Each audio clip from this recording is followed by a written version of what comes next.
किसान भाइयों नमस्कार, आपका हमारे चैनल में स्वागत है। तो किसान भाइयों, आज के इस वीडियो में हम बात करेंगे आपको अपनी सोयाबीन की फसल में टोनी का उपयोग करना चाहिए या नहीं करना चाहिए। बहुत सारे लोग अपनी फसल में टोनी का उपयोग करते हैं और बहुत सारे लोग अपनी फसल में टोनी का प्रयोग नहीं करते हैं। तो दोस्तों, अगर जो करते हैं उनसे क्या फ़ायदा होता है और अगर जो नहीं करते हैं उनको क्या नुकसान देखने को मिलता है, इस वीडियो में हम बात करेंगे। तो दोस्तों, आप हमारे वीडियो को अभी से लाइक कीजिए और अभी तक आपने हमारे चैनल को सब्सक्राइब नहीं किया है तो सब्सक्राइब कर दीजिए और पास वाले घंटी के निशान पर भी बटन दबा दीजिए ताकि आपको हमारे आने वाले वीडियो के नए नोटिफिकेशन जल्दी से जल्दी मिले।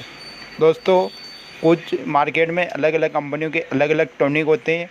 जो अगर टॉनिक के अंदर की बात करते हैं तो टॉनिक के अंदर कुछ टॉनिकों में हुमिक होता है, कुछ टॉनिकों में हुमिक एसिड होता है, कुछ टॉनिक के अंदर एंजाइम होता है, कुछ टॉनिक के अंदर विटामिन्स होते हैं, कुछ टॉनिक के अंदर साइटोकाइनिन होते हैं, कुछ टॉनिक के अंदर जिब्रेलिक एसिड होता है। तो दोस्तों, अलग अलग टॉनिक के अंदर अलग अलग केमिकल मिक्स होते हैं।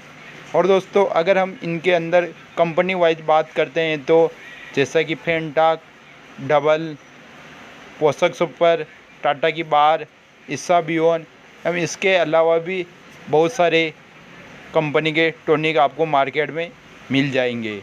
दोस्तों, आपको अपनी फसल में टॉनिक बहुत ही ज़्यादा महत्वपूर्ण माना गया है। लेकिन दोस्तों, अगर हम सोयाबीन की फसल की बात करते हैं तो सोयाबीन की फसल में इतनी लागत भी नहीं निकलती है कि हम उसमें टॉनिक का प्रयोग कर सकते हैं। दोस्तों, हम सबसे पहले ये जान लेते हैं कि 1 एकड़ में हमारे सोयाबीन की फसल में लागत और आमदनी कितनी होती है। तो दोस्तों, अगर हम एवरेज की बात करते हैं तो 1 एकड़ में सोयाबीन की पैदावार 12 से 13 क्विंटल होती है। अगर दोस्तों इसके बजाय अगर बारिश अधिक हो और बारिश कम हो तो यह पैदावार कम होती है, 8 से 9 क्विंटल प्रति एकड़ ही देती है। और दोस्तों, अगर हम इसके खर्चे की बात करते हैं तो सोयाबीन का बीज भी बहुत महंगा होता है और सोयाबीन में इल्लियों का प्रकोप बहुत ज़्यादा होता है। तो हमें 2 बार इल्लियों का प्रकोप, 2 बार कीटनाशक का प्रयोग हमें करना पड़ता है। इसके अलावा अगर हम ज़्यादा बारिश होती है और खरपतवार नहीं उगाड़ पाते हैं तो हमें खरपतवार नाशक दवा का प्रयोग भी करना पड़ता है। और दोस्तों, इसके साथ में ही हम बुआई करते हैं, उसके द्वारा हम अनेक प्रकार की खाद का प्रयोग करते हैं। तो उनका खर्चा, इन सभी का खर्चा मिलाकर अगर हम इसके बाद में भी अगर हम टॉनिक का प्रयोग करते हैं तो उसके पैसे भी हमारे सोयाबीन की फसल नहीं निकल पाते।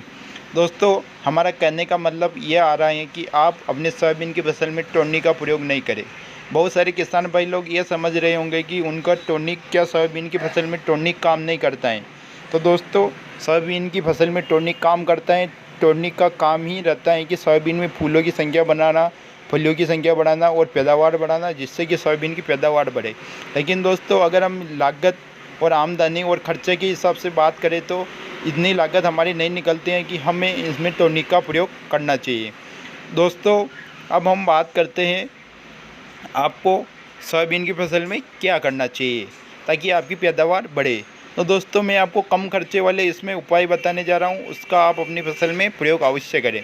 दोस्तों, मार्केट के अंदर 3 प्रकार के खाद आपको मिल जाएंगे, 19-19, 0-52-34, 00-50।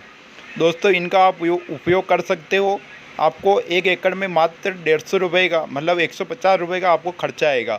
19-19 का स्प्रे आप सोयाबीन में फूल बनते समय करें और 0-52-34 का उपयोग आप फूल से फलियां बनते समय करें।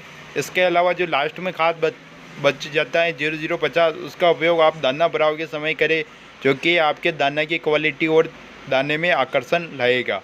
दोस्तों, इन तीनों खादों का आप अपनी फसल में उपयोग कर सकते हो।